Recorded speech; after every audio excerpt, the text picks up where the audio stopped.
nahulog ata ako sa maling patibong, pero pitik bulag pa rin ako hanggang sa ngayon. Nagtatanong sa aking isip, bakit gano'n? Nakatingin sa salamin, di masagot ang tanong na bakit mo pinagpalit, saan ako nagkulang? Tinapo mo na lang ang mahigit 2 taon. Sana marinig mo ang aking bulong, gusto ko lang kumawala sa pagkakakulong. Isinulat ko na lang para isalin sa kahon, na para di na maalala ang hapdi ng noon. Sabi mo sa akin pupunta ka lang sa kabila, yun pala sasama ka na talaga sa kanya. Sabi mo sa akin pupunta ka lang sa kabila, yun pala sasama ka na talaga sa matanda. Besh, sabi mo na minamahal mo ko, pero di yun totoo. Di ba sabi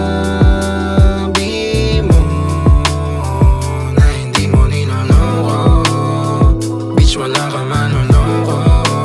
No, no, no. Kitang-kita sa galaw mo parang merong mali, kasabay ng mga bagay madalas sumasanggi. Halatadong malandi, di mo na matatanggi, hindi mo na mababago kahit pa na magbawi. Kung sa bagay, kung nasanay ka sa mga gawaing hindi namang ginagawa dapat, kahit makiramay at iyalay atensyon ko sa'yo, kati mo ay hindi na maaawat.